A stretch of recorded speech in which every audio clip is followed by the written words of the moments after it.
आता काय टूम काढली? हा प्रकल्प गेला तर त्याच्यापेक्षा मोठा आणू. अरे तो मोठा तर आणाच. मोठा आणू काय आणू? तुम्ही काय गाजर दाखवण्याचे धंदे करताय काय? सर्वसामान्यांचं सरकार आमचं सरकार होतं तेव्हा काय सर्वसामान्यांचं सरकार नव्हतं काय? आम्ही काय वर्ण पडलो होतो काय? तुम्ही आमच्या मांडीला मांडी लावून बसत होता ना. गद्दार म्हणलं की ह्यांचे धाबेदार आणतात. इथं जर गद्दार म्हणलं तर तुम्ही गद्दार नाही, तुम्हाला काय लागायचं कारण आहे? आम्ही कुणाचं नाव घेतलंय का? एक तर ही दोघच सरकार चालवत होती. अरे म्हणलं काय झालं? आम्ही दोघच बरी आहेत. अरे दोघं बरी आहेत तर मग कशाला 18 घेतले? आमच्या दादाजी भुसेची तर फार वाईट अवस्था. आणि त्यांना काढलं की नाही दादा मीच सांगितलं होतं की मला साधं खातं द्या, साधं खातं द्या. आईला म्हणलं लय मोठा झाला. पोलीस ऑफिसर असला म्हणजे काय झालं? त्याला काय शिंगा आलीत काय? का त्याला मस्ती आली? आणि आम्ही पण बघणार आहे आता एकनाथराव शिंदे काय भूमिका घेत आहे. इतर वेळेस नेहमी मी आहे ना. आता बघतो ना मी काय करतोय. सुप्रिया सुळे, अजित पवार, जयंत पाटील, मी 6 वाजेपर्यंत काम करतो. म्हणलं सकाळी 6 पर्यंत काम केलं तर ही बाबा उठतो कधी? पटेल असं बोलायला लयच पुढचं बोलायला लागलंय. ठीक आहे, सत्ता आज असेल, सत्ता उद्या नसेल, सत्तेला आम्ही हपापलेलं नाहीये. मलाही कळतं मी ताम्रपट घेऊन जन्माला आलेलो नाही. त्याच्यावर उद्याच्याला आणखीन कोणी दुसरे लोक येणार आहेत. जनता जनार्दनाच्या मनामध्ये ज्याला कोणाला निवडून द्यायचं असेल, जनता मतदार राजा त्याला निवडून देईल. त्याहीबद्दल आमचं काही मत नाही. गोव्यात काल आपण काय बघितलं? अरे आले नाही बाबा तुमचं बहुमत, करा ना सरकार. तिथं समोर विरोधकच शिल्लक राहायला नाही पाहिजे. राहिलेलेही काँग्रेसमध्ये माझ्याकडेच आले पाहिजे. अरे किती घ्याल? किती पाहिजे? कधी काय झालं तर तुमचं समाधान होणार आहे? याचा जरा तरी विचार करा, आत्मचिंतन करा. मध्ये बाळासाहेब ठाकरेंनी पुढाकार घेऊन 95 साली भाजप शिवसेनेचं सरकार आलेलं बघितलं. 99 ते 2014 सालामध्ये आघाडीचं सरकार आलेलं बघितलं. त्याच्यानंतर पुन्हा देवेंद्र फडणवीसांचं सरकार बघितलं. त्याच्यानंतरच्या काळामध्ये उद्धव ठाकरे साहेबांचं सरकार बघितलं. ठीक आहे, काही काही विचारधारा वेगवेगळ्या पक्षाची असू शकते, परंतु त्या पक्षाच्या प्रमुखांनी एखादा निर्णय घेतल्यानंतर त्यांच्या आमदारांनी त्या निर्णयाला पाठबळ दिलं पाहिजे. नाहीतर कुणाचंही सरकार असलं तर उद्याच्याला ग्रामपंचायतीमध्ये त्या सरपंचाला रोजच ग्रामपंचायतीचे सदस्य सांभाळायला लागले तर तो गावचं काम काय करणार? पंचायत समितीचे सदस्य सभापतीला सांभाळावे लागले. हा फुटतोय का तो फुटतोय, तो जातोय का तो गद्दारी करतोय, ह्याच्यातच वेळ घालवला तर त्या पंचायत समितीचा विकास होणार आहे? जिल्हा परिषदेमध्ये हेच घडलं तर जळगाव जिल्हा परिषदेचा सगळ्या भागाचा विकास होणार आहे? तीच गोष्ट राज्याची आणि तीच गोष्ट देशाची. मित्रांनो, आज सगळीकडे महाराष्ट्रामध्ये त्या ठिकाणी चर्चा आहे की वेदांत आणि फॉक्सकॉन हा प्रकल्प उद्धव ठाकरे साहेब राज्याचे मुख्यमंत्री असताना युवकांनो ह्याच्यामध्ये महाराष्ट्रातला युवक पेटून उठला पाहिजे, युवती पेटून उठली पाहिजे. 2 लाख कोटी रुपयाची गुंतवणूक होणार होती. कर्नाटक, गुजरात, महाराष्ट्र, आंध्र प्रदेश 4 राज्यांच्या मध्ये ती कंपनी माहिती घेत होती. आणि ती माहिती घेत असताना अतिशय सर्व सोयीयुक्त अशा प्रकारची जागा तळेगावला, पुणे आणि मुंबईच्या जवळ त्यांना 1000 एकराची आपल्या एमआयडीसीने ऑफर दिली. बऱ्याचशा गोष्टी आम्ही त्यांच्या मान्य केल्या. त्यांनी जवळपास मानसिकता तयार केली की आम्ही महाराष्ट्रामध्ये येतोय. तिथं पाणी होतं, तिथं रस्ते होते, तिथं रेल्वेची व्यवस्था होती, तिथून जेएनपीटी बंदर जवळ होतं, तिथून विमानाची व्यवस्था होती. आज आम्ही त्याच्यात राजकारण न करता मुख्यमंत्र्यांना सांगितलं की मुख्यमंत्री महोदय अजूनही लक्ष द्या. आता जी जागा निवडलेली आहे ती दबावाखाली निवडली गेलेली आहे असं समजलं जातं. का तुम्ही बोलत नाही? का महाराष्ट्राचा आवाज काढत नाही? आता काय टूम काढली? हा प्रकल्प गेला तर त्याच्यापेक्षा मोठा आणू. अरे तो मोठा तर आणाच. मोठा आणू काय आणू? परंतु हा का जाऊन देत आहे? तुम्ही काय गाजर दाखवण्याचे धंदे करताय काय? आम्हाला कळत नाही का राजकारण? हे जे काही चाललेलं आहे मित्रांनो, मी तुम्हाला सांगतो, माझा ह्याच्यामध्ये राजकीय स्वार्थ काही नाही. मला 1991 सालीपासून आजपर्यंत भरभरून कार्यकर्त्यांनी दिलं, मतदारांनी दिलं. अनेक वर्ष सत्तेमध्ये महत्वाची पदं भूषवण्याची संधी देखील मला पक्षांनी दिली, नेत्यांनी दिली. त्याबद्दल मी समाधानी आहे.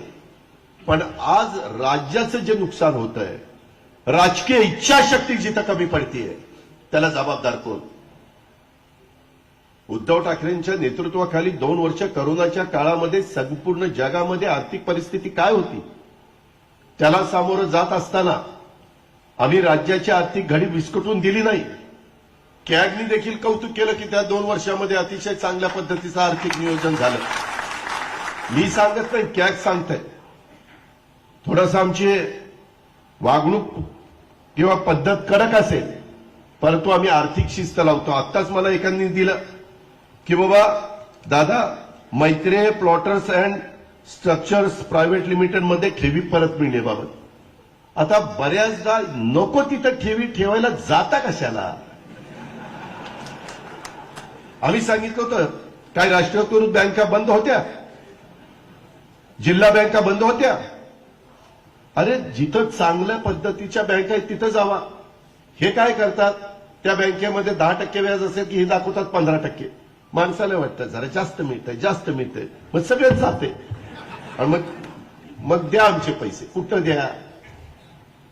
माझी पुन्हा विनंती, अनेक या जळगावच्या पतसंस्थांनी अनेकांना देशोधडीला लावलेलं आहे, राख रांगोळी केली. ती रायसोनिका काय कुठली पतसंस्था, किती घोटाळे. माणसानी एकदा घोटाळा झाल्यावर आपण कसं ताक पण फुंकून पितो ना, तोंड पोळल्यानंतर दुधानी. इथं काय नाही, कितीदा पोळलं तरी तेच पितात. अर्थसंकल्पामध्ये आम्ही रायगडमध्ये देखील होणारा 3,000 कोटींचा बल्क ड्रग पार्क हा सुद्धा इतर राज्यामध्ये जात असल्याचं माझ्या कानावर आलेलं आहे. त्यातून देखील 80,000 तरुणींना काम मिळणार होतं. ह्याच्यातनं 1.5 ते 2 लाख तरुणींना काम मिळणार होतं. आणि आता काय सांगताय की बाबा आता दुसरा ह्याच्यापेक्षा मोठा, किंवा ते सांगतायत ह्याला जोडून दुसरा प्रकल्प देणार. अरे हा द्या, दुसरा जोडून द्यायचा तिकडे द्या, आम्हाला काही म्हणायचं नाही. पण ही जी काही बनवाबनवी चाललेली आहे, लोक शांत बसतात, परंतु वेळ आल्यानंतर कुठं बटन दाबायचं आणि कुणाची बनवाबनवी करायची ते जनतेला चांगलं समजतं. त्याच्यामुळे कुणी काही कुणाच्या नाद्याला लागण्याचा प्रयत्न त्या ठिकाणी करू नये. माझं एवढंच म्हणणं आहे की शिंदे साहेब, तुम्ही सरकारमध्ये आलाय, तुम्ही सगळीकडे सांगताय सर्वसामान्यांचं सरकार. आमचं सरकार होतं तेव्हा काय सर्वसामान्यांचं सरकार नव्हतं काय? आम्ही काय वर्ण पडलो होतो काय? का आम्हाला शेतीची माहिती नव्हती?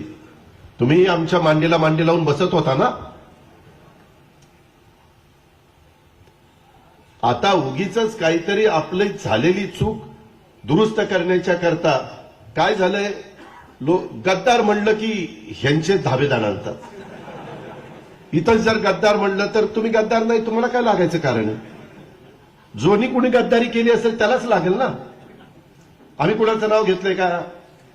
महाराष्ट्र युगपुरुष छत्रपती शिवाजी महाराजांच्या महाराष्ट्रामध्ये गद्दारी चालणार नाही, हे झालं पाहिजे.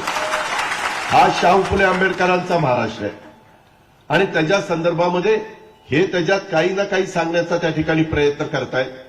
अहो तुमचं सरकार आलं तर हे प्रकल्प देखील आपल्या राज्यामध्ये कसे येतील ते पहा.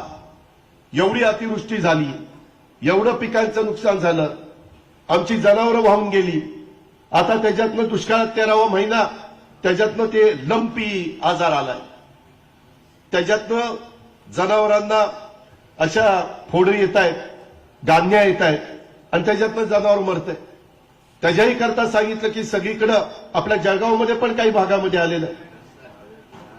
ती लस त्या ठिकाणी टोचली पाहिजे.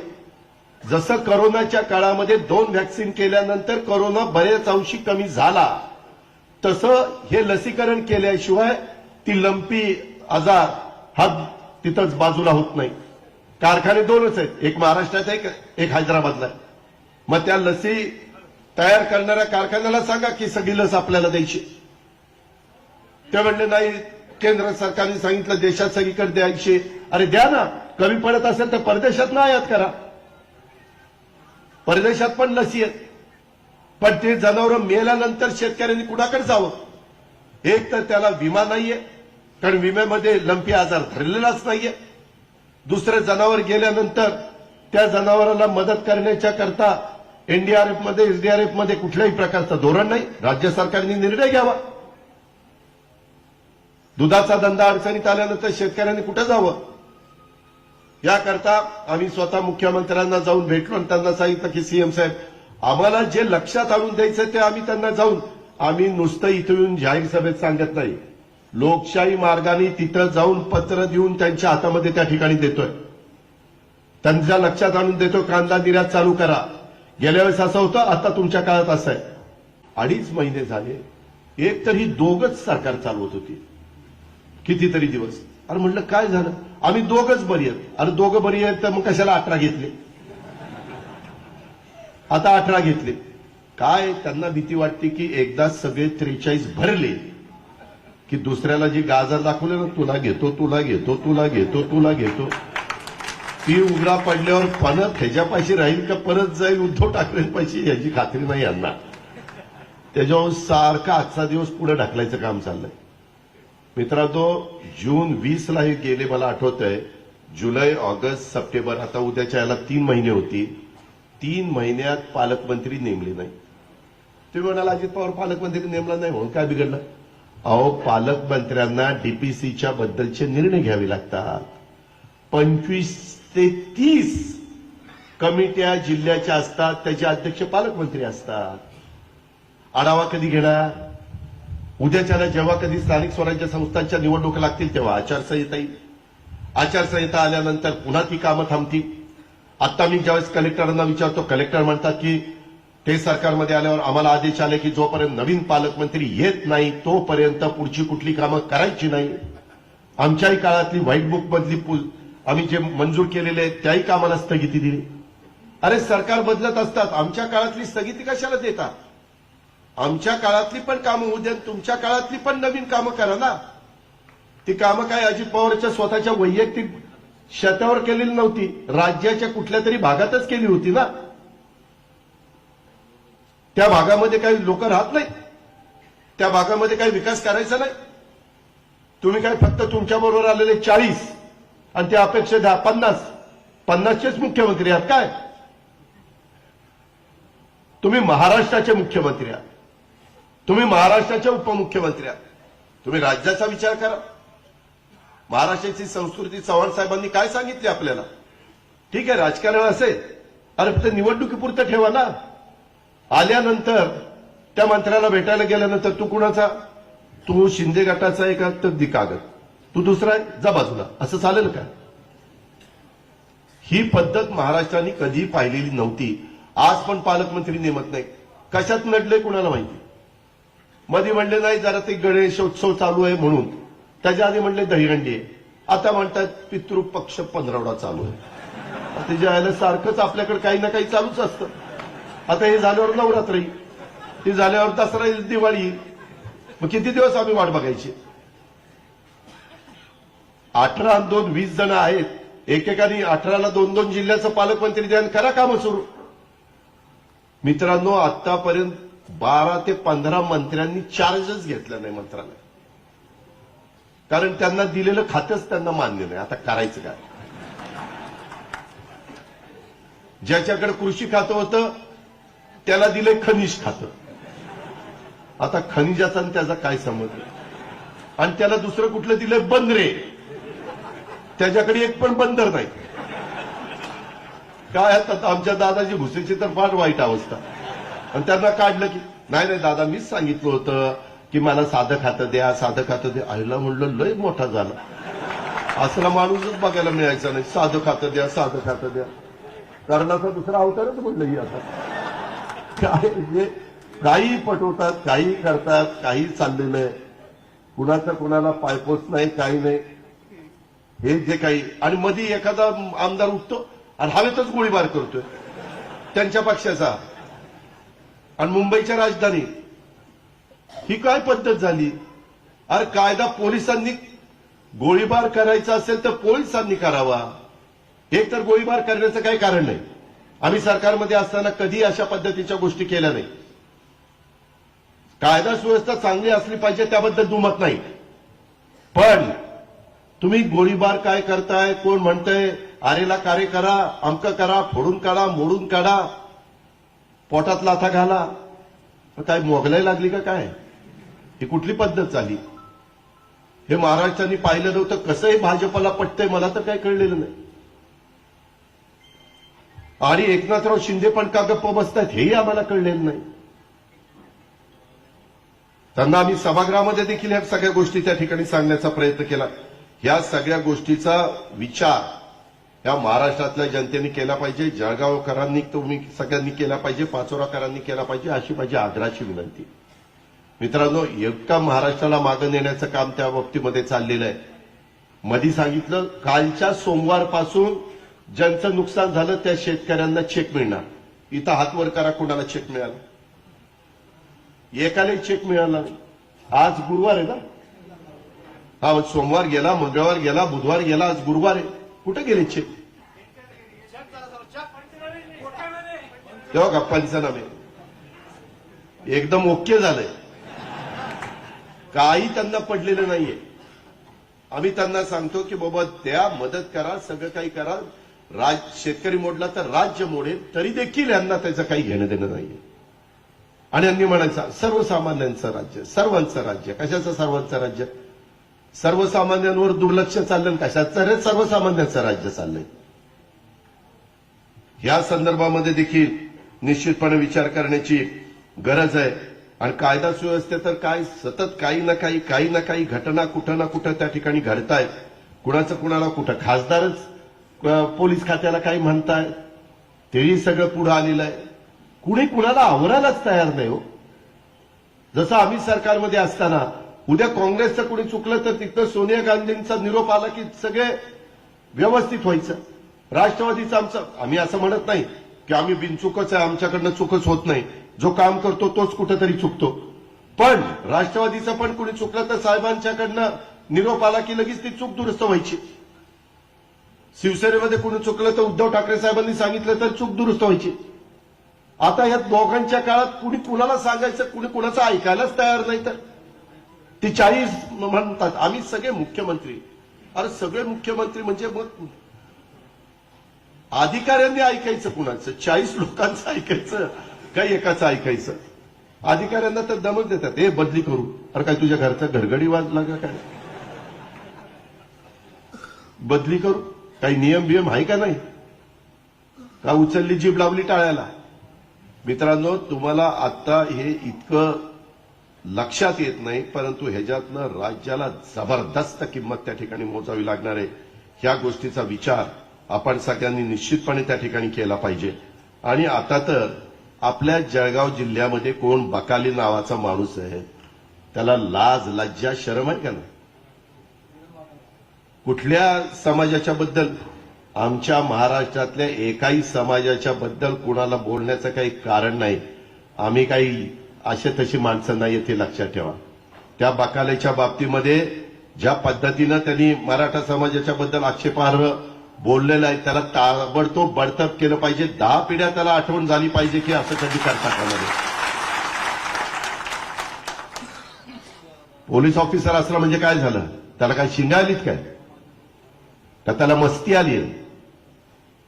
हे नाही खपून घेणार. हा महाराष्ट्र आहे आणि आम्ही पण बघणार आहे आता एकनाथराव शिंदे काय भूमिका घेत आहेत. इतर वेळेस नेहमी मी आहे ना, मी आहे ना, मी आहे ना. आता बघतो ना मी काय करतोय.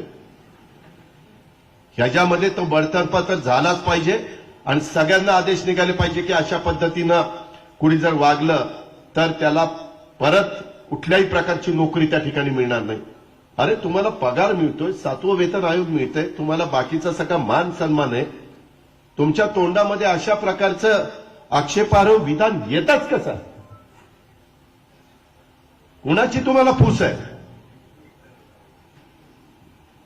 कुणाचे आशीर्वाद आहेत? काही काही अधिकारी असतात, एखाद्याचा अशी वरदहस्त असला की तो म्हणतो चला मी कोणाला घाबरत नाही, माझं कोण वाकडं करू शकत नाही. आता हे जर वाकडच झालं पाहिजे.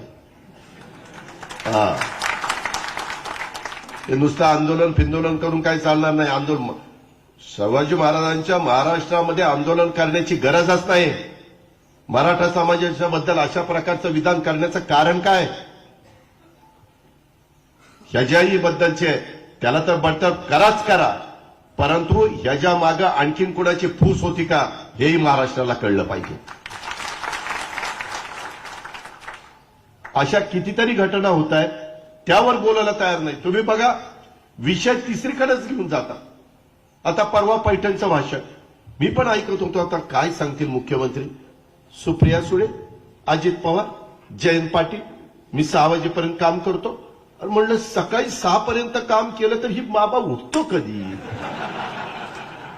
माझी बहीण कुठेतरी म्हणली माझा दादा 6 वाजता उठून कामाला लागतो. आता हाय मला सवय, चुलत्याची लागली सवय, काय करू? वाईट तर नाही ना सकाळी 6ला उठून कामाला करणं. तर हे 6ला म्हणले 6 पर्यंत मी काम करतो, तर मग झोपतात कधी?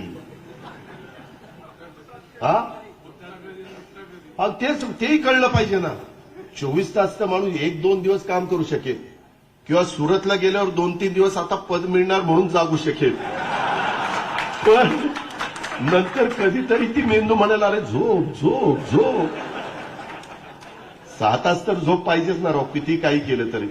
आम्ही साहेबांचंही काम बघितलंय 55 वर्ष.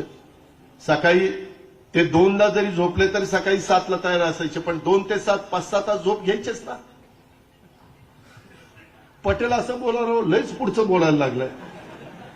ठीक आहे राव, तुम्ही राज्याचे मुख्यमंत्री आहेत, आमचे सगळ्यांचे मुख्यमंत्री आहेत, आम्हाला तुमच्याबद्दल जरूर आदर आहे, प्रेम आहे. पण तुम्ही काय न पटण्यासारखं बोलायला लागल्यावर मग आम्हालाही बोलावं लागेल, त्याला इलाज नाही. आणि महागाईच्या बद्दल काही बोलत नाही, बेरोजगारीच्या बद्दल काही बोलत नाही. त्याच्यातूनच दुसरेच कुठले तरी मुद्दे काढायचे आणि दुसराच मुद्दा काढून तिकडच मग चॅनलवाले पण हे अमका म्हणले, त्याच्याबद्दल तुमचं काय म्हणणं आहे? अरे म्हणलं बेरोजगारी महागाईच्या बद्दल विचारा त्यांना आणि मग सांगतो आमचं काय म्हणणं आहे. तुम्ही नीट बघा, नेहमीची यांची पद्धत आहे, लोकांचं लक्ष दुसरीकडे डायव्हर्ट करण्याच्या करता असंच काहीतरी करण्याचा प्रयत्न ते करतात. आम्ही घोषणा द्यायचो ना अधिवेशन चालू असताना, 50 खोके एकदम ओके वगैरे वगैरे वगैरे. तर ते इतकं त्यांच्या जिवारी लागलं, इतकं जिवारी लागलं. त्याच्यानंतरच्या काळामध्ये त्यांनी पण तिथं वादच घालायला सुरुवात केली. आणि भाईदासला विचारा, मी शेवटी आमचे आघाडीचे सगळे आतमध्ये घेऊन गेलो. म्हणलं नको व्हायच्या नादी लागायला, उगीच काहीतरी तिथं हाणामारी व्हायची. म्हणायचे बघा काय चाललंय, आमदार लोक हाणामारी करताय, यांच्या पायाखालची वाळू घसरली म्हणून हाणामारी करताय. असलं का? आम्ही सभागृहात कुठेही गोंधळ होऊन दिला नाही. सगळी कामं रीतसर त्याच्यामध्ये बिलं सगळी काही चर्चा त्या ठिकाणी करून मंजूर केली. आता आपल्याकडे ते सरपंच, डायरेक्ट सरपंच, म्हणलं डायरेक्ट सरपंच करताय चांगलंय, मग डायरेक्ट मुख्यमंत्री करा की, डायरेक्ट पंचायत समितीचा सभापती करा, डायरेक्ट जिल्हा परिषदेचा अध्यक्ष करा. स्वतःला जी सोयीचं असेल ते करायचं. आता नगराध्यक्ष, मग सकाळीच राजू देशमुखकडे गेलो होतो चाळीसगावला. ते म्हणले दादा इथं नगराध्यक्ष एका पक्षाचा आहे आणि बॉडी दुसऱ्या पक्षाची. आता म्हणजे इंजन झालं एका पक्षाचं आणि बॉडी मागची दुसऱ्या पक्षाची. ती इंजन कुठेही निघली बॉडीला, काय करायचं? असं नाही चालत. बॉडी पण एका पक्षाची पाहिजे, इंजन पण एका पक्षाचं पाहिजे. आणि म्हणून लोकशाहीला ते योग्य होतं. देशाचे पंतप्रधान पण पार्लमेंट 543 खासदार बहुमताने ठरवतात. आम्ही 288 आमदार बहुमताने मुख्यमंत्री ठरवतो.